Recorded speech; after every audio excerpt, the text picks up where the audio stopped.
You're very welcome, everyone, to Champions League Draw 2. We are the Man United agenda.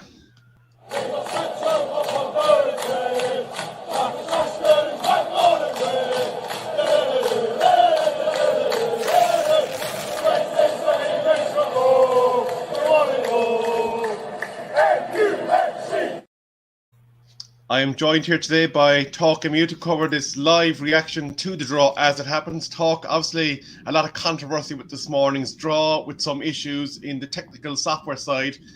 How do you feel about this deja vu? I hope this one goes out without a hitch.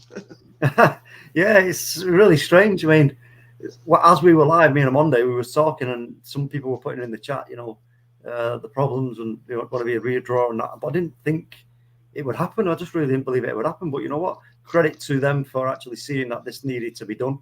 And you know what? It could have. You know what? Listen, folks, don't be surprised if we actually draw PSG again, because that is a possibility. You know what I mean? But bring them on if we do. Bring them on. Yeah, that's the thing, innit? That's the thing. We're not gonna be fearful of anybody. But again, the other side of the coin, Kev, here is this could now cause other sort of teams to start, how should we say it, whinging. Absolutely. Yeah, exactly. Yeah, do you know what I mean? So it could cause a problem on that front. But you know what? I think if as long as this one doesn't go without any technical issues, what will be. So they'll have to like it or lump it. You know what I mean? And absolutely, that's just the way it goes. So. And let's get ready. The options available to us, just to recap, are as follows. We could get Sporting Lisbon, Benfica, Inter Milan, Paris Saint-Germain, Atleti, or Villarreal, or not Villarreal. No, that was the problem. Or Salzburg.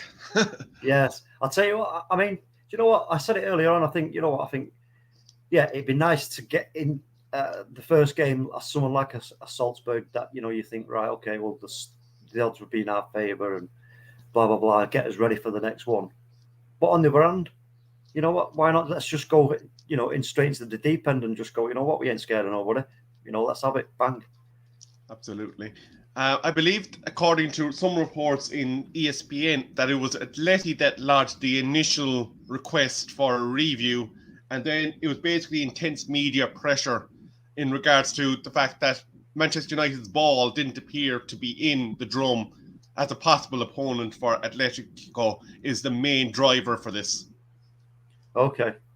Yeah, so they've knocked it up royally, haven't they? Well, the way I look at it is three potential problems is what they had. They don't know and can't say for sure what balls were inside the drum for the first fixture, the Real Madrid fixture. They obviously had a problem that Manchester United should never have been in the drum against against Villarreal, and they managed to pull us out. Imagine if they'd never actually pulled out Manchester United, they never would have known. Yeah. That's it, yeah. So, but again, look, it's, you'd expect an organisation as big as UEFA to, to make sure and have safety, measures in place to make sure that there is no hitch. I can't understand it. I don't get it. It makes no sense. I bet somebody right now is on their way home. Let's put it that way. Somebody will take the fall for it. Absolutely, yeah. Somebody definitely got a free taxi home. That is for sure. I'd imagine on foot of this, because I presume what happened here is that there was people filling up the Manchester balls, for want of a better word, and somebody cross-contaminated Manchester United and Manchester City papers, and that's what caused today's issues. Yeah, it's like I say, it's a strange one, and you know what? You can guarantee that this one is going to go without a hitch. But we will be. I think we are going to be joined by OMONDI soon, folks, as well. So just bear with us. Bear with us. We are waiting for the draw to commence. They haven't gone to the studio as of yet. I will let you know when we get there, and we will give you the full draw, not just the Manchester United perspective. We will give you the full draw, and then we will talk about it on its completion. Yep. And also, we are keeping our eyes peeled on our Twitter feeds, our news feeds, everywhere else, for any news surrounding the upcoming game against Brentford and Manchester United in the Premier League. Because, as we know, and as Kev has let us all know, that it's a possibility, because of the COVID results that are going around at big clubs at the moment, that there has been an outbreak at the club and it could affect the game tomorrow. So we will keep you all updated on that one as well, because I'm hoping not, because I want to see a Premier League game tomorrow. Absolutely, talk. My sentiments exactly. And I suppose just for all our subscribers out there, just to remind you, we are giving away the signed Bruno Fernandes jersey. That coveted jersey that we've been talking about for the last number of weeks is being given away this Thursday to one of our lucky subscribers. So make sure that you have that notification bell activated to let you know when we are going live, because if you're not in, you cannot win.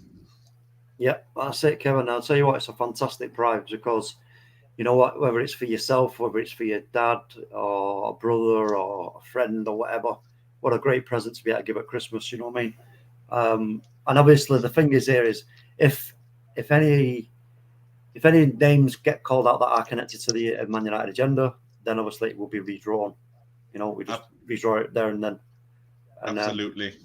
We'll see. And also there will be a time limit on the actual shirt if your name is called out and you're not, say, on stream, and then we go looking for you via Twitter or anywhere else, and we can't get hold of you. Obviously, we'll have to give it 7 days, and then if the person doesn't come forward, we can't locate them, we will have to redraw again. So absolutely, we'll bear that in mind. But we are going to let everybody know via Twitter. This is why, if you can follow us on Twitter, then that will be great. I'm sorry to come across you, but we'll do our best Christmas time with Vaughan. Yes, see if you can do a better draw than you. Yeah, I know, this is it, isn't it? This is it. This is the thing. I mean, but anyway, it can't be far off now, the actual draw itself. We are still in the BT studios at present. Joe Cole is currently nattering on about Chelsea and how he wants Lille again. Well, there's 1 minute. The timer I'm looking at for the feed I'm getting it from, it says 1 minute 50 seconds right now. Absolutely. And I suppose just on that Bruno Fernandes jersey, you couldn't do any worse than put it straight into a frame and get it hung on your wall, because that will be a nice piece to hang over your fireplace in years to come. Yep, exactly. Especially if he's associated. And we are joined by the one and only Mr. Monday Juma. Big up on Monday. Hello. Bluetooth connected. Welcome to Deja Vu. I've been here before, haven't I? Earlier on. Yeah, haven't we met before? Yeah. So, what's happening? Give me an update, guys. What's the latest? We are currently waiting for them to go through the draw studio. The panel and BT are currently discussing the ramifications, permutations. Joe Cole is arbitrating for to get his Lille draw back. I suppose there's an upside for some teams in this, but anyone that drew what they considered a favourable draw is now back in the mix and could get possibly anyone. So the options that we have is Sporting, Benfica, Salzburg, PSG, Atletico Madrid, and Inter. Correct. Yep. So out of those, just asking guys, just top of your head, who would you prefer out of those teams? I don't know. For me, like I said earlier on, do you want an easy game first, or do you just want to go straight in the deep end? For me, I want to go in the deep end. So you know what? I'm not bothered if we get PSG again or Inter. Out of them lot, bring it on. Do you know, for me, one of PSG, Inter, Atleti, one of those teams that they give you a good barometer. If you're going to win this thing, you're going to have to be beating those big teams. While a Salzburg or, for the nostalgia of it, Sporting would be an absolutely cracking game. Yeah.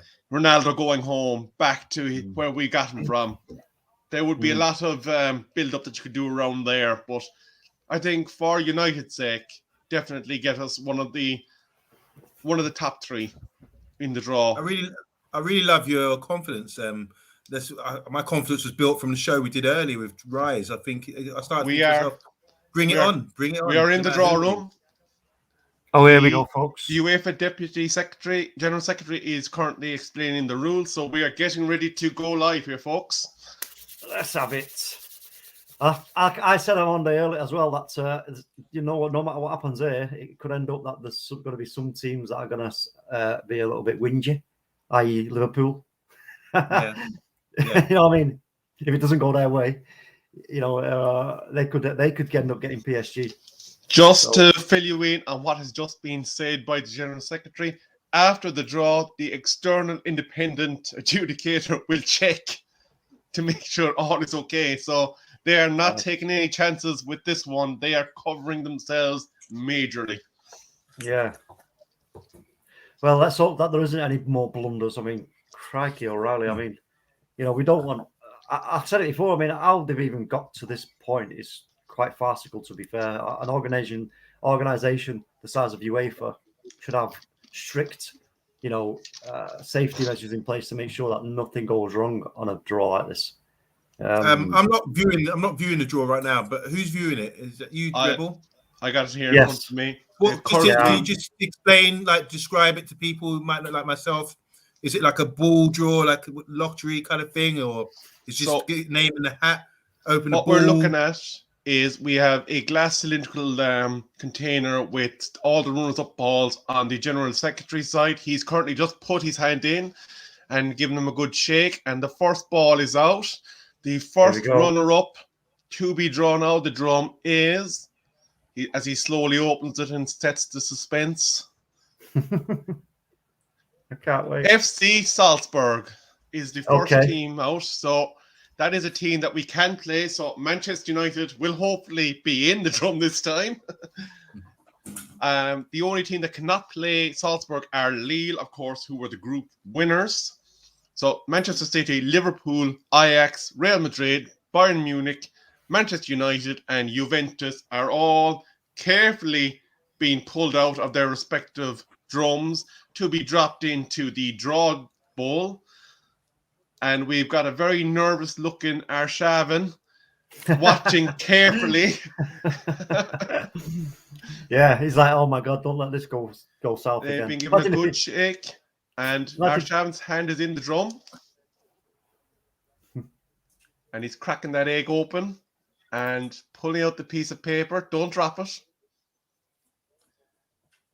Bayern Munich. So Salzburg versus Bayern Munich. All right, no, it's Salzburg's first time in knockout rounds, isn't it? Okay. That means Liverpool's opponent is gone from the first Well, round. I don't hold much hope for Salzburg on that one, to be fair. Next team out they got a good little side. Sporting Lisbon. Oh, okay. Sporting. It's the one you were talking about, versus Man U, homecoming for Ronaldo. Could be. Surprise qualifiers, I think, from their group. Ajax, the only team that cannot face them. Because Dortmund got knocked out, didn't they? Again, a very methodical, slow grab of the balls from their respective drums, making sure to skip Bayern Munich, who have already been drawn. And Arshavin again nervously puts his hand into the drum to select one of the balls. And we have, slowly twisting it open,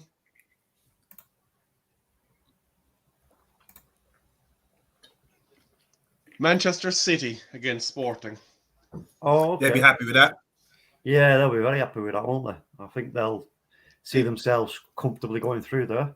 They previously had Atletico Madrid, so that is an upgrade for Manchester City. So the two so-called easy teams are no longer available. Benfica, next one out of the draw. Oh, great side in Europe, got great pedigree in Europe. Yes, remember Eusebio beat Real Madrid 5-3, I think, once. Braced by Eusebio and hat trick by Puskas. This is like early 60s. And again, all six remaining teams can face Benfica. A very slow and methodical run through the respective teams' drums to make sure that nothing goes awry. And we are looking at it again, another grimacing Arshavin as he and he's absolutely fumbled one of the balls. I don't believe this. Deary me. Come on, Joking. Andre. But he did regain control. Ajax. I think we hit. Oh, Ajax. Okay. Two previous Ajax. winners. Yeah. I was hoping this would be a repeat of the 1968 final, Man United, Benfica. But Ajax, that's a good draw. Next runner up out is being drawn, and we are looking at We got a tough draw. Chelsea. So we cannot be drawn against Chelsea. So we are not involved in this next run. Give them PSG. So it's either Madrid or Lille they can face. Oh. Of course, Chelsea in the runners-up draw, so they would have been in the same side of the pot as PSG. Sorry, my bad. Mr. B, the time was 16 minutes into the clip for your reference.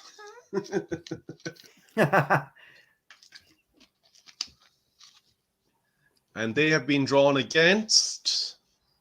Shavan, come on, open that ball. Aye. He's very nervous. Lille. Chelsea got Lille, so they have avoided Real Madrid.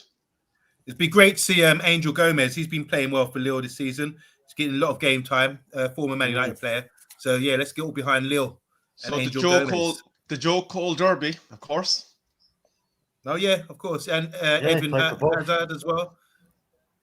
Next team out, Atletico De Madrid. Here we go. Wait for it.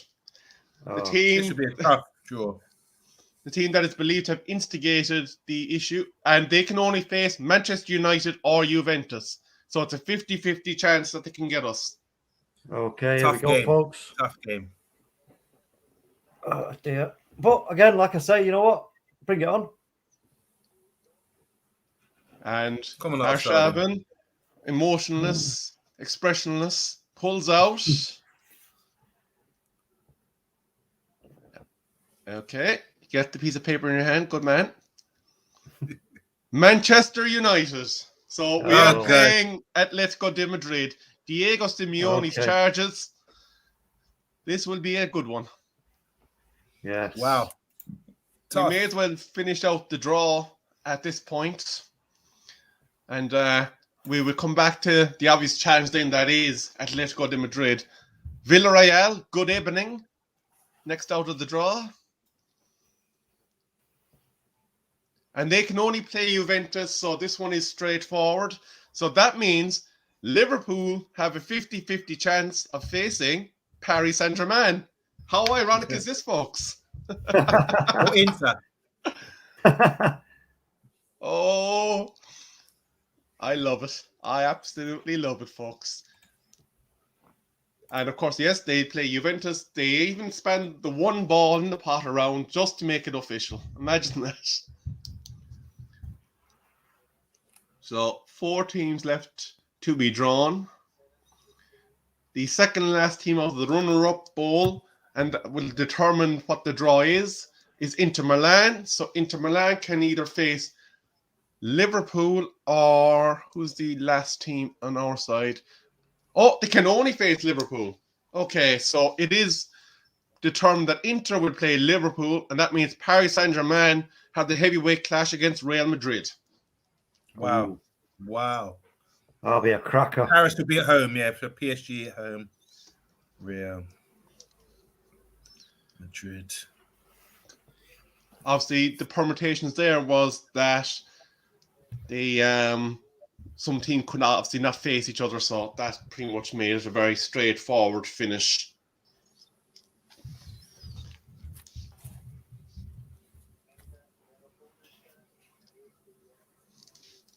So on Monday, I think you've taken on all the fixtures. Do you want to give a quick recap of what they all are before we go into the Manchester United one? Okay, yeah, so sure. First of all, obviously the first will be the home leg. First team announced as FC Salzburg from Austria. Their first time in the Champions League knockout rounds. They'll be playing against Bayern Munich. Tough tie for them, but tough also they could pull out a surprise. Sporting Lisbon, we all know about them, the birthplace of Ronaldo. They're up against Manchester City. They qualified. They knocked out Dortmund in their group. Sporting did so. They're no mugs. Next up is Benfica, also another Portuguese giant. They'll be playing against Ajax, who are flying at the moment and got a great manager, it appears, who's highly linked with Manchester United. Next up is Chelsea, finished second in their group. They're going to play Lille, and that'll be Angel Gomez. I like to follow Angel Gomez, former Man United player we let go a couple of seasons ago. Atletico Madrid, obviously they're going to be playing against Manchester United. We will go to Atletico Madrid for the initial game, and then obviously they come home to us. And we've seen them against Liverpool. They were beaten twice by Liverpool this season in the group stage. Villarreal, who in our group finished second by beating Atalanta in the last game of the group. They're going to play Juventus, who going through a lot of troubles at the moment. A lot of speculation that they might be docked some points or maybe even relegated for a lot of dirty dealings going on there. Inter Milan, they're at home facing the mighty Liverpool, who won the title in 2019, I think it was, and got to the final in 2019, won it 2020, or one of the two. Yeah, so Liverpool are a real form team at the moment. Inter lost their manager, lost Lukaku, lost their great right back Hakimi, but they're still pushing up there in the Italian league. And finally, PSG, one of the giants who have yet to win the Champions League, but they've got a great team. Messi, as we spoke about, Neymar, and Mbappe, as well as many others. And they're going up against the form team Real Madrid, who beat, ironically, Atletico Madrid last night 2-0. Benzema getting one of the goals. So that's the draw for the knockout round. Absolutely. And on Twitter, just a couple of seconds ago, the admin of the Atletico De Madrid Twitter page has said, "Hello at Manchester United." So they're pretty much very much welcoming us to the draw. And I'm going to list out a few players from the Atletico De Madrid squad. Antonio Griezmann, Luis Hannibal Lecter Suarez, Joey Felix, Yannick Cartho, Jan Oblak, Koke, good goalie. Thomas Lammer, another guy that we would be very much familiar with, Kieran Trippier, who we were linked with in the summer. So quite a number of players that would be very, very familiar to us, and quite a number of threats in there, wouldn't you think? Yeah, I mean, very the much so. forwards, João Felix, Suarez, Antoine Griezmann. The midfielders, you got Rodrigo De Paul, Carrasco, Koke, Marcos Llorente, Felipe, defender. Thomas Lemar as well. Yeah, Thomas Lemar. Great. Yeah. Stefan Savic, defender. And like you say, Jan Oblak. I mean, Jan Oblak is, quality keeper. Absolutely quality keeper. Who else is there? Anyone of any note? And of course, the son of the manager, Gianluigi Simone. All right, okay. Oh, his son plays for them now, does he? He does. He's 18 years of age. He's a forward. He was born in December 2002, and he is one of three siblings, Gianluca and Giovanni being his two brothers.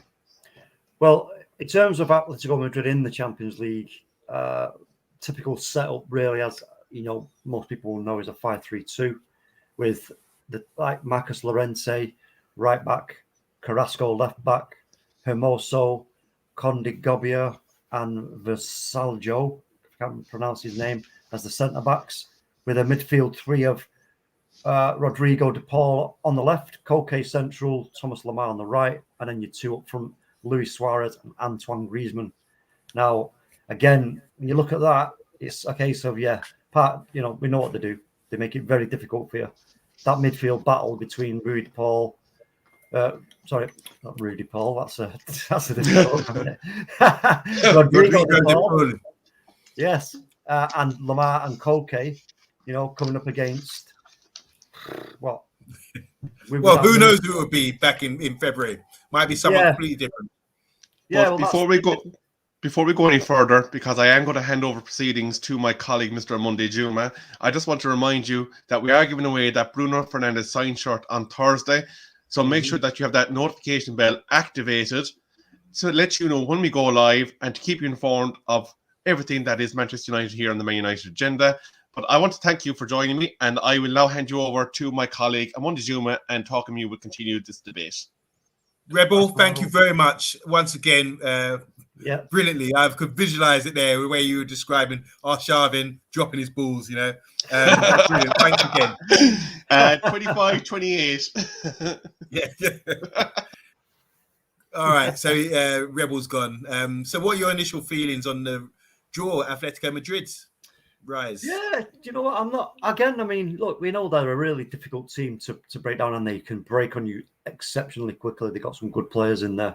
They got some, they play a really, I think they play a fast game. I think they like to move the ball quickly, don't they, in that midfield once they get it. Do you know what I mean? I think he's always been like very compact and yeah. They can be expansive. That's the trouble with Simeone. I feel they can be expansive, but they tend to play really compact and very maybe slow it down and more focus on cutting out the dangers of the other team rather than the talent that they've got. They've got so much talent, haven't they? But like you say, yeah, when they do open up, they can be really exciting. Yeah, they can like before you know it, you're in trouble with them because, like we say, with those forwards that they've got and that midfield that they've got, and they play this five across the back.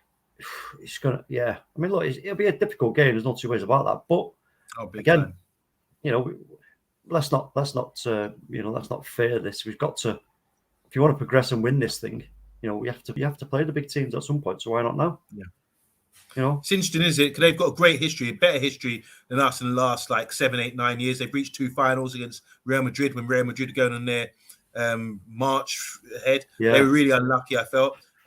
This is all with Diego Simeone, so he's really put them through. And I think what was really impressive, a couple of years ago, they beat Liverpool when Liverpool were reigning champions. They went to Liverpool and beat them 3-1, I think, in extra time, and really sort of tactically outdone them, soaked them up, and was able to sort of capitalize on them towards the end of the game. But obviously this time they were in Liverpool's group stages and they lost both games, even though one game was kind of tight. Liverpool I know they won 6 out of 6, but didn't cruise through. They had a tough game against AC Milan, and the game against Atletico Madrid wasn't a breeze, even though they got through. Oh no! I think one of them was they did open them up quite easily. But saying that, they're no mugs, and they're fourth currently. They're standing fourth in the league. They've lost 3 games. They've drawn 5. So they've got teams like Betis who are on fire in La Liga at the moment, and Real Madrid are up there. Barcelona aren't doing bits. So you would expect Atletico Madrid, with Barcelona out of shape, to be doing a lot better than they are. So clearly, but when you, like you said, when you name the names, João Felix, Griezmann, Suarez up front, the goalkeeper all back is touted as one of the best in Europe. Koke in midfield's been there for a long time. He's so experienced. Marcos Llorente, he's a baller. He's the one who scored against Liverpool when they knocked him out. He's came from Real Madrid, actually. Carrasco's he ended up in China. He's come back now. He was at Atletico Madrid, went abroad to China, got big money, and they brought him back. And he's like a raiding wing back.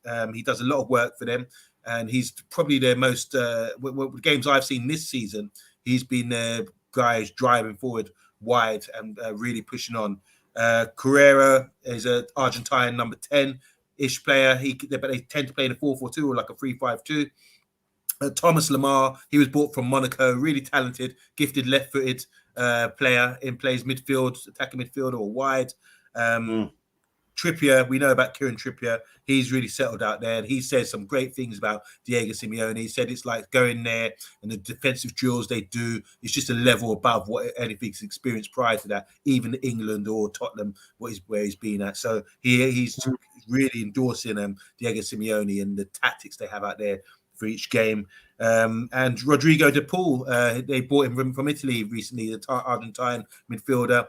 Seen him play. He's a talented player, really technical player as well. So this is a good side, very good side. And it's going to be a tactical battle, I think, with our old Ralph. Yeah, that's the interesting side of it, is because obviously, if they go for the 5 at the back approach, it can turn into sort of 6 in the midfield and have their two sort of on our back line, and then we're outnumbered then in the midfield. So be 4 against 6, if that's the case. And then you know what? Like I say, they will keep a good shape. They will keep a solid unit, and they will have their own triggers in terms of when to get the ball, come and get the ball. Once they do, with that numerical advantage, and with them players, the movement they can create between them, Griezmann and Suarez. I mean, they could have us in trouble. But on the other hand, if we can have some control of that ball in the midfield area, and we can have them falling back, dropping back, then it's a case of them. Obviously, we're going to have to try and have our wide players working hard, trying to do overlaps, trying to get drag players about to create space for them to get down the sides, and then whipping for runners into the box to try and get something on it. Because as we know, Monday, trying to come up against a brick wall it can be laborious and hard work. You know what I mean? Yeah, totally. I agree. I mean, under Ole, we always had problems breaking teams down. And I think that was a major issue for us. But Atletico under Ole would have been a nightmare, I believe. But now we're more expansive, and we've really got a philosophy behind us. I do think it would be a tactical battle. I think bath time with Vaughan saying it not really be tactical, but I think it would be, because they would have to counter us. They're going to have to look at how we play by February, and whether we can mix it up as well. And see, and I think they'd be more concerned about our threats than we would about theirs, because even though they got Luis Suarez and João Felix, I want to touch on João Felix, because a few years ago he was like one of the best. He was from Benfica. He's cost over 100 million euros, and this is like a massive fee for a teenager. Yeah, but he hasn't really kicked on at Atletico Madrid, and there's a lot of stories even linking him with us recently. He sort of like plays as a false 9, attacking midfielder, and he can play up front as well. He's a very talented player, but he hasn't really blown up under Diego Simeone like maybe they expected him to, and that was a big price to pay. I never knew Atletico Madrid would sort of spend that sort of money, and at the moment, would they get 100 million for him, the same money back? I'm not sure based on his performances, but I'm not doubting he is someone who's probably one of the most talented forwards or attacking midfielders in Europe for his age group as well. Yeah, up there with Foden and other guys that we see coming through now. So yeah, it's really interesting game. A lot to think about. Anything else to add? What about the history of? I remember going back when they had Schuster,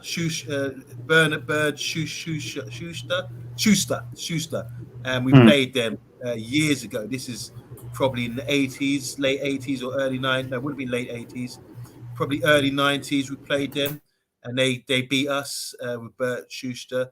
Or was that under Ron Atkinson in the Cup, Winners' Cup 85? I'm not sure. Okay, I'm not sure, but yeah, I can vividly remember us playing them years and years ago. Have to look that one up.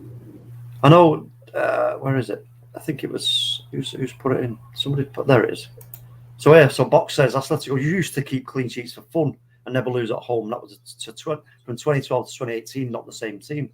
I mean, yeah, I remember Atletico Madrid. You're like, oh no, it's brick wall time. Park both buses, and but like Box says here, maybe they're not quite the same team, and we have seen them in the recent games against Liverpool, for example. They played Liverpool, didn't they? And they got beat. Yeah. And they had their centre back, their top centre back. I forget his name now. I think he's Uruguayan. Godin. He left, and he was a mainstay. Yeah, he was a top quality player, but he's gone now. So they haven't really covered that. They got Savic. Did they have Pepe as well at one time? Didn't they? Pepe? No, Pepe was at Real Madrid. Real Madrid, that's right. Yeah. Is that Porto now, I believe? I mean, yeah. Look, teams. Look at Barcelona, look at Real Madrid. Teams evolve, teams move on. They lose players. You're never going to get just keep the same level consistently for too long. And like we've mentioned many times before, with Ralph in charge now, the possibility of new additions.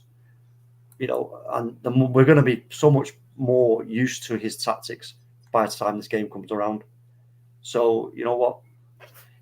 And in fact, Monday, maybe will Ralph? This is a good question. Will Ralph actually stick to his 4-2-2-2 from now until then and take that into that game, or will he, if he thinks that the boys are getting comfortable with that formation, try to then say, look, okay, well, we need a plan B. You know what I mean? Will he bring that into the mindset of the players that we need a plan B against a team like this? I think to going forward, we can only speculate, but it looks like he's going for the 4-2-2-2. That's a system known to him. Maybe it's based on the players that we have, but maybe he wants to be a bit more expansive and have a bit more variety, and maybe he will start introducing another formation that we can play, whether in game or start with a different formation, depending on the opposition. I'm not sure whether he does that, whether he sticks with it, whether he's that rigid.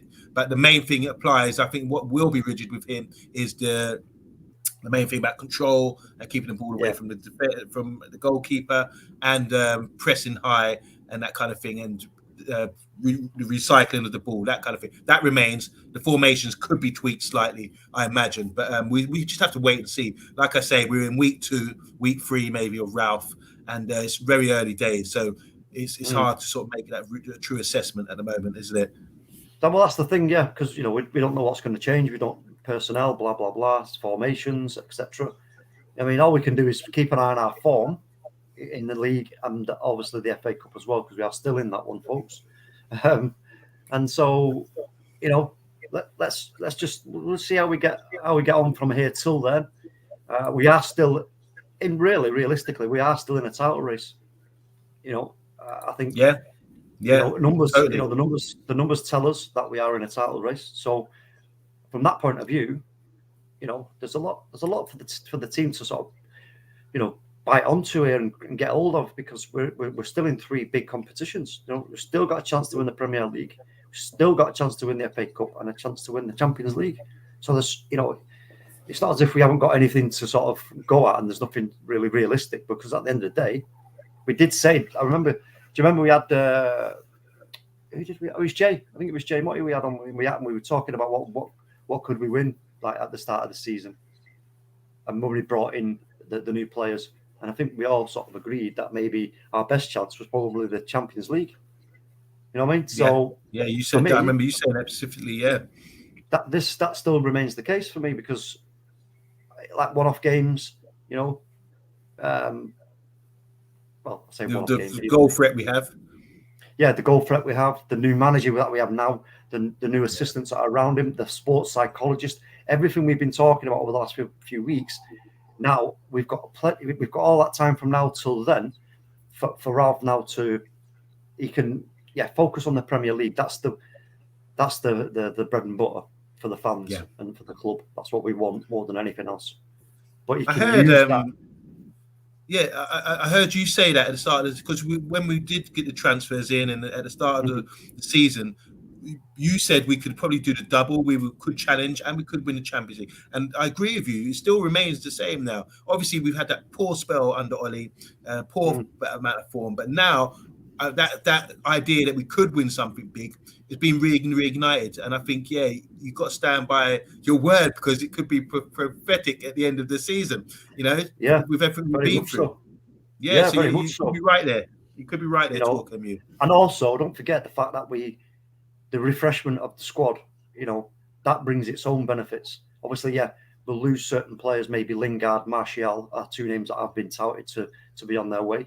But again, they're not, the board and the owners are not going to leave us sort of, high and dry and sort of let players go without bringing players in. Ralph has identified some Hakimi and whoever. I'm not too sure about any of the players that he's actually we have been linked apparently. The Haaland thing is not going away. It's a possibility in January, I believe, because of the way the World Cup falls and everything else. So, for me, I'm really excited on Monday about what's to come. I really am. Yeah. And it's great. I mean, now that the draw's out of the way, at least we know what we're up against.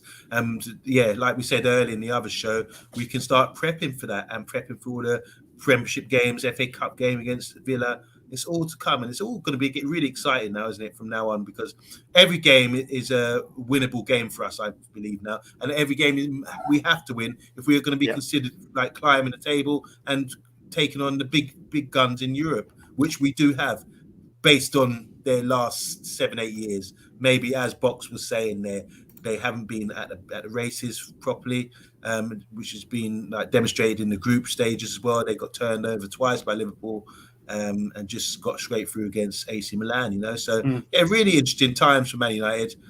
Just want to go back. I don't know if you heard this, but Tim Sherwood and Paul Merson, they were discussing Ralph the other day, and really quite dismissive about him, saying, "Oh, we were doing the press like years ago. It's nothing new. You know, yeah, what's all this about?" Giving it all the... I've watched the whole interview, and both Merson and Sherwood, I think, really, like... Do you know what? Negative about it. And I just think, come on, guys. I seen there was a tweet put out, I can't remember who it was from, but it said, with a little clip of Tim Sherwood talking about Ralph Rangnick, and then saying he's lucky to be Man United manager. I was like, what? Basically saying no one wanted him. Where was the demand for him? He's basing it on that, you know? It's crazy. I mean, for me, I tweeted back out and I said, so Ralph's looking to be Man United manager. So how does being brave, honest, and clearly a football genius make him lucky to be Man United manager? You know, and then I said also, you know, the old sayings are the best. All they can talk about is United. And that's true. That still remains the case. All they can talk about is United. I can't remember where that quote came from or from whom it came from, whether it was Alex Ferguson or Sir Matt Busby. I don't know. But I think it was actually Matt Busby, to be fair. You know what I mean? Yes, big up, Stephen. So that remains the case. All they can talk about is United. And they always want to talk about us in a negative light. Because, as it stands, we are still the benchmark in English football. Yeah. We are the benchmark. So, them two to be doing that doesn't surprise me. You've got one link with Tottenham, you've got one link with Arsenal, two clubs that have not really pushed Man United. We had that era of Man United, Arsenal, but we always got the better of them. You know what I mean? We always got the better of them. They had a couple, but we won far more than they did. And yeah, so what? They got the Invincibles, but you know what I mean? Big deal.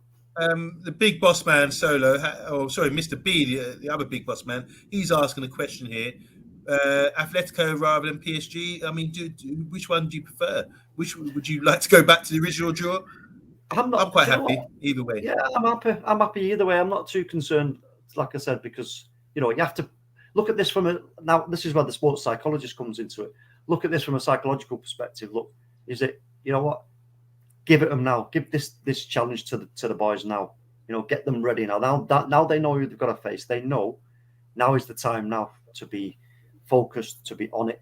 And that with Cristiano Ronaldo in that squad and Rafael Varane in and around training, talking the value they can bring to the squad now. You know, when it comes to these games like against Atletico Madrid, that's priceless on its own, Monday, isn't it? Really, you know, the experience between Ronaldo and Varane. How many Champions Leagues have they got between them? Unbelievable amount. That helps a lot. And I also, to add to that, I mean, here, Bath Time Involved is saying I'm a bit sceptical about Ralph. I don't like how much power we're giving to a man we don't really understand. And I think this is coming from like the Tim Sherwood, Merson school of thinking, that some people don't really understand what he's really about and everything else. But I don't have any sort of doubts like that. Obviously, there's a question mark. There's a question mark, but I'm more positive about it. But I understand where Christmas with Vaughan's coming from. You know what? I want to say one word. I just want to say one word, and you will remember this word on Monday because I was saying it months ago. Two words. Being brave. Brave. He's brave. He's coming in here and he's being brave. This is what I was asking for Ollie for months and months and months. Just be brave in your approach to these games. You know what I mean? And Ollie wasn't. And obviously, ultimately, that's what cost him his job. So how can we've got to be optimistic with a manager who's coming, who is clearly, like I just said, a football genius. He was involved, if not the inventor of the Gegenpress, which has been now adopted by Liverpool, by Chelsea. They do their things around it. They've all been influenced by this great man. So we've got to be optimistic. You know, the glass for me is most definitely 3/4 full, not half. It's 3/4 full when it comes to Ralph Rangnick. You know what I mean? Yeah, totally. I think after what we've been through with Ollie, it's the right call. Whether it was planned, whether he's always been on our radar, they said he was the number one target. That's what the announcement from the club. They said finally got our number one target, and they felt that was important. Maybe that's just to instill some confidence into the decision making.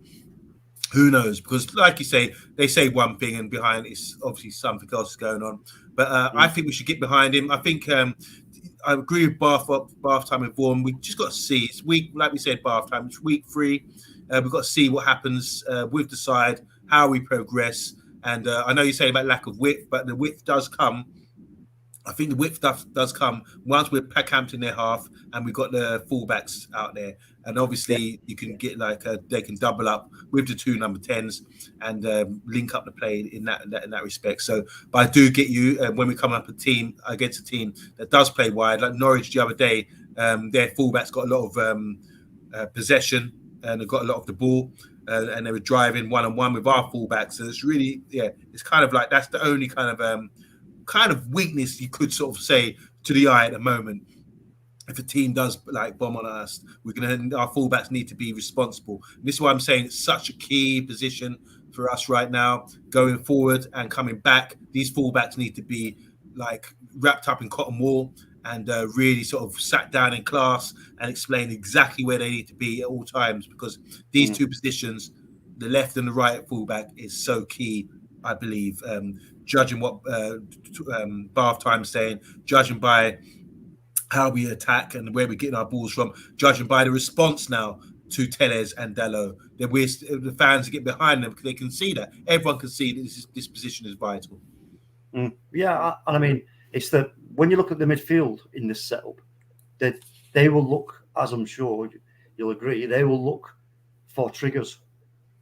That when we are in that midfield battle against the opposition, if our forwards are not in a good, I would say, a high position, a good attacking position, in order for us to transition from pressing the ball, getting it, and quickly playing it out, and we're on them.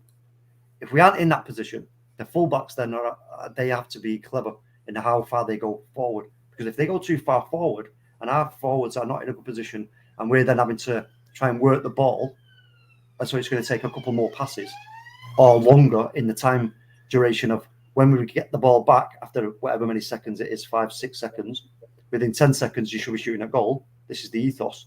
That if that is being stretched, that's the danger, because they are then if they're too high up and we aren't in that good position to attack their goal, they can win possession back and they'll have players in good positions against us. That's where we can get caught out. So, you know, I like what you're saying there, but it comes down to the whole team, like you said, about ethos. If we are camped up high and they are sort of out of position, it's down to we should be pressing enough so we don't give enough time on the ball for them to play a ball into the spaces where the fullbacks are left behind in a way. So it's a whole team thing. Everything has to click. And I think the more we practice this and get it drilled into us, that will reduce the risk of that happening. And the fullbacks can happily camp quite high up the pitch, know with knowledge that the press is on and people are putting people under pressure and trying to stop them from getting the time on the ball to pick out passes to counter us. And again, let me just ask you this question. Who else right now would you want at our club? You know, in this time of modern football, in the way that the football has changed. I guess really, football's not changed too much because we all know that pressing the ball has been around for years and years and years. What has changed though is the mentality of players, the physical ability of players, their technical abilities. All that has evolved. So now when you bring all these, I would say, but a lot of people say old tactics now into the modern game around modern players, it's like you see how devastating it can be, i.e. Liverpool, Chelsea at times, Manchester City, the way they work. So like I said, who would you rather have in charge right now to try and get us away from a kind of old-fashioned way of playing, against trying to come up against teams who are playing a more I would say, modern approach to the game. I would rather have someone like Ralph Rangnick at the club now who can actually do it for us. Yeah, I totally agree. So when we look at, you've mentioned other sides at Man City, Chelsea. If you look at Man City, for example, they spent a lot of money on fullbacks, a lot of money. They bought Mendy, they bought Kyle Walker in, they bought who else? They got Cancelo, guys like that. They brought all these guys coming into the club, and it's really been like important for them. That shows you how important that fullback position is for their system. You know? Yeah. So, yeah. Hi, Rebel. You're back on us. Yeah, back on. You can't resist the chat here. We're having a good discussion about the Man United and the draw. Well, he's gone again. Anyway. So, so I think when you witness what Man City are doing and how important it was to Pep to get those positions filled, and that was more important than getting a striker this season. And once he's got that balance, he feels more confident going forward, because these positions now we're starting to see fullbacks are key. They need to be able to do the job of a fullback and do the job of a winger almost when you've got possession high up on the pitch, and they need to have those sort of abilities. So, like we're saying, Paul Wan-Bissaka, he's a fullback first, a defender first, but he's lacking in that technical area of his game and the technical side of his game where he can get forward and deliver assists and that sort of thing to his game. So he's really struggling. He's going to have to really step it up if he wants to be a part of where we're going with this team. I also think, to answer your question, with Ralph, when we say about what players we need and what everything else, his key thing is about developing players. So maybe he can develop Wan-Bissaka into the player that we want him to be. Maybe he can develop other players who maybe you think when they're 27, 28 can't get any better. Maybe they can develop. He can do something for them. But he tends to do it with younger players. He tends to get younger players in that who he can sort of develop and make them better players. So when we look at the transfer market... To just interrupt you, I actually have some very live breaking news. The Manchester United app have posted in the last minute, they can confirm that first team operations at Carrington have closed down after positive COVID-19 tests. This is just breaking on the Manchester United app. Wow. Thanks for coming on and delivering that. So do you think that's detrimental for our game tomorrow? It would seem that the game cannot continue if the first team training and training operations in its entirety have been closed at Carrington. I would not think that the game is sustainable tomorrow at this point. Okay, thank you so much for the update. Guys, if you're hearing that, just to announce that first Carrington, our training ground, has been closed down. No training anymore based on a positive COVID test. So it's looking unlikely that based on no training, no preparation, we might not be travelling down to Brentford. Sorry, can I just ask you, what do you think about it? Would the Premier League... Are they going to go look at this and go, you know what? Okay, so that's how many teams is that now? It's at least 5 teams or so. Now we've got all these problems. Are they going to, for the integrity of the game, so to speak, are they going to now start demanding that we play the younger players in the squad who are not training with the first team? Question. I posed this yesterday. I don't know what the ruling is. Does there need to be a certain number of players, first team players out? They didn't mind when they didn't mind. We had to play 2 games in 3 days the end of last season, once we had that protest, didn't we? And they didn't seem to worry about that. We played Leicester and then we played Liverpool, or the other way around. And we played our youths against Leicester and lost. And then we tried to play a strong team against Liverpool, and 2 days later, and we lost that game as well. So I don't know. I think we just have to keep posted on this. I don't know what's going to happen. I mean, the way things are going right now, you just have to keep our ear to the ground. Yeah, keep our ear to the ground and just find out what's going on, because I couldn't tell you. Well, that's the thing, folks. From our point of view, is we will be keeping our eyes peeled on all outlets in terms of breaking news and any news that we do get in terms of the game tomorrow. Whether it's going to go ahead or not, we will be bringing that to you and letting you know. So, yeah, I mean, if you got anything else to add on Monday?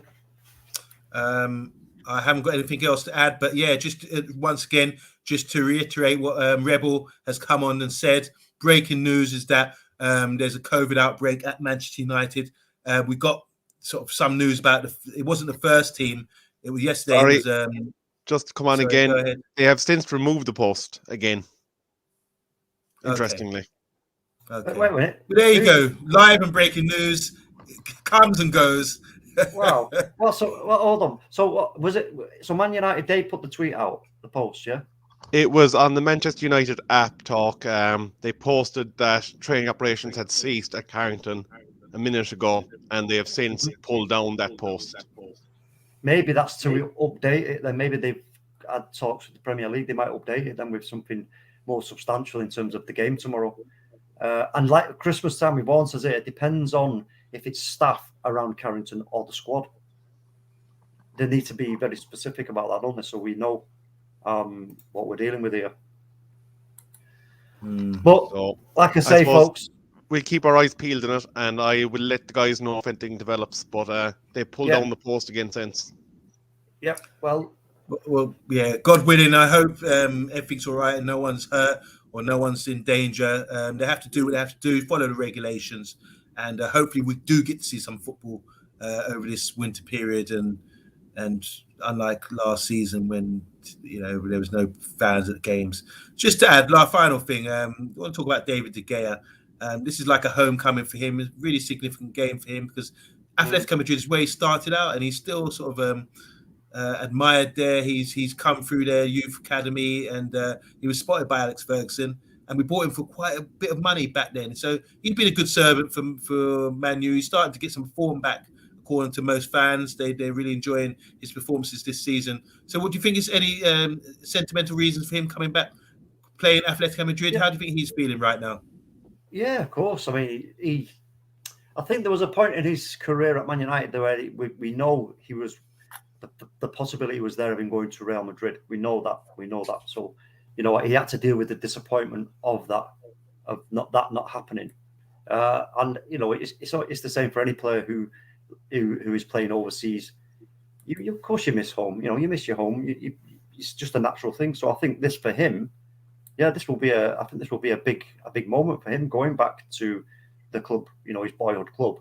But I don't think it will affect his performance. I think he'll want to go there and show, and I'm sure the Athletic fans will respect him and appreciate him for being as good as he has been for us, and how he has now regained his form. So for me, I think it'll be, and for his family. Look, let's not forget that. His family as well. It'll be a big moment for them as well.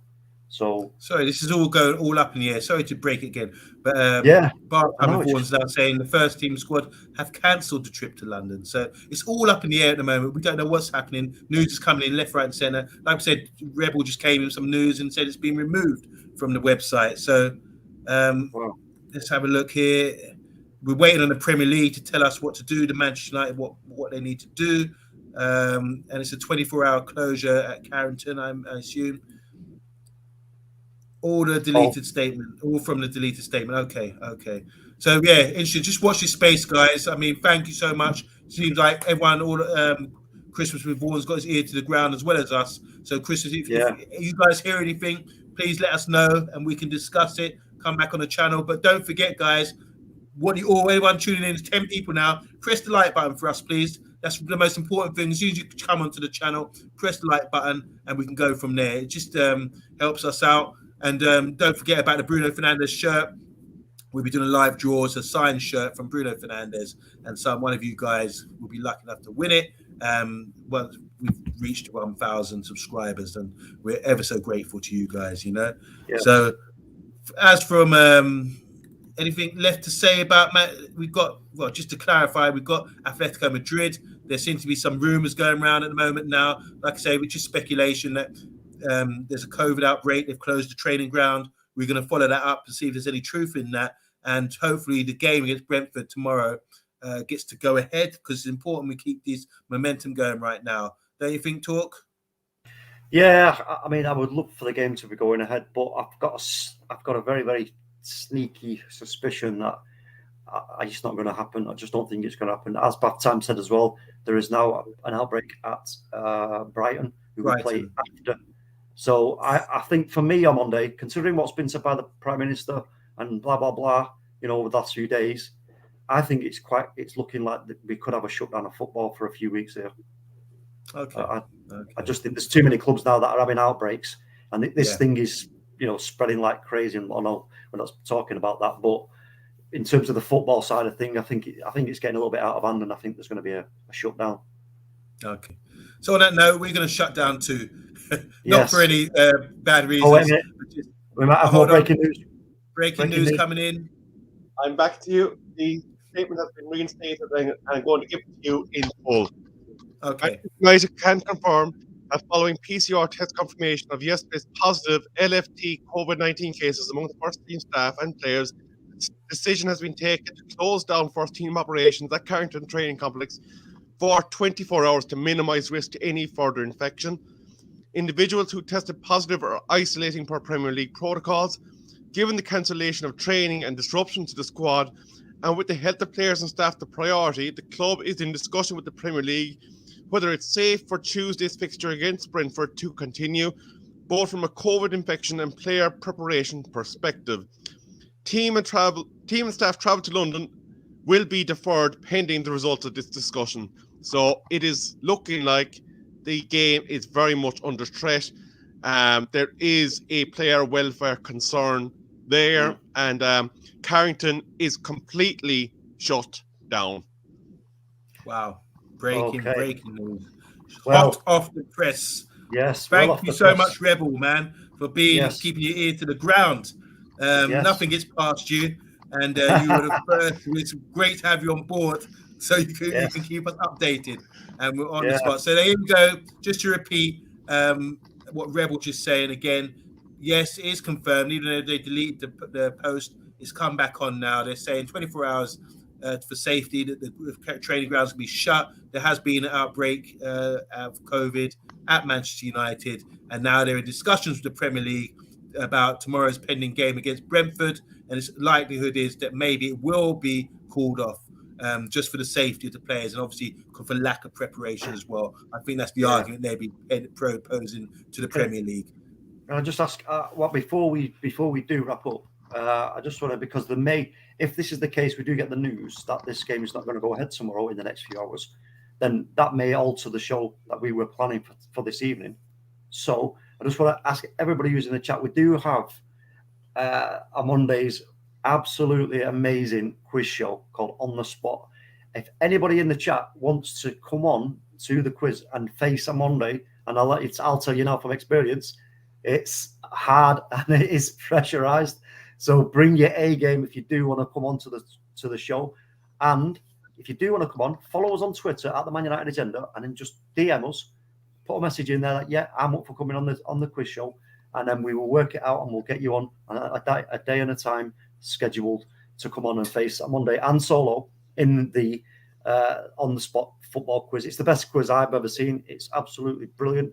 And if you want to look at it, go on. Further information that could affect the weekend's game, to confirm something that Christmas time with Vaughan actually said, Brighton and Hove Albion COVID outbreak also, which puts their Wolves and Manchester United fixture in doubt. So not only is tomorrow's game at risk, we may also lose this weekend's game. I think, do you agree, Rebel? I've just asked this question to him Monday. I can see a shutdown of football for like a minimum of 2 weeks coming, because there's too many teams now that are having these outbreaks. This thing is popping up all over the gaff. So I think the Premier League may take the decision, you know what, let us nip this in the bud now, rather than having bit part games. Oh, yeah, well, you can still play them, but they can't play them, so we'll reschedule for no. It's going to go totally to you know what. So I think the best option for them right now would to be cool. Let's just shut down for 10 days, maybe 14 days, give people a chance to clear the isolation periods, and then restart it. Is that an option, do you think? I think at this stage it's untenable to continue with the fixtures, because we've now got Tottenham, Manchester United, Brighton. There was another one yesterday, I think Villa, Norwich. Like, there's just too many teams that seem to be reporting issues at this point, and you cannot repatriate that volume of fixtures and work around it. And you would take a logistical nightmare really to actually rebalance those fixtures. You'd be playing every 2 days the way things are going, with the fixtures being cancelled. And you know what? It may come to a situation where they may not be given a choice. It what's to say that governmental policy won't dictate a shutdown in any case? But that time with VOD, actually, great point there. Knock off the season for 2 weeks, get everybody cleared out, isolate them, put them in bubbles, and throw 2 weeks onto the end of the season, and Bob's your uncle. Yeah, good shot. Yeah, like good shot. Rise, you were saying earlier, there's no major competitions at the end in the summer, so that is reasonable request there to increase the season by 2 weeks possibly. There is one compensating factor. We do need to bear in mind that there is a Winter World Cup this year, or this year coming. So the season, I do believe, is starting earlier as it is. So for player welfare reasons, that could cause a shrinkage in recovery time where they are not active. So it may or may not be an option that is available to the Premier League. They may have to shorten the gaps in recovery time, probably maybe abandon replays in the FA Cup again in order to facilitate the playing of games that are going to be abandoned if that is the decision that is taken by the governing body. Yeah, this just reinforces the fact that we need to have big squads for this sort of football with everything that's going on. Teams like West Ham are going to suffer if there's like a backlog of games because their squad's quite small, and Liverpool as well. I think Liverpool, if this happens, it doesn't favour Liverpool because I don't think their squad's that big.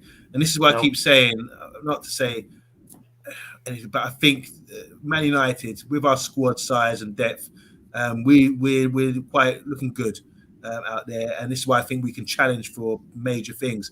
We've seen Chelsea slightly on the decline at the moment. Liverpool squad, you scratch the surface, they're weak.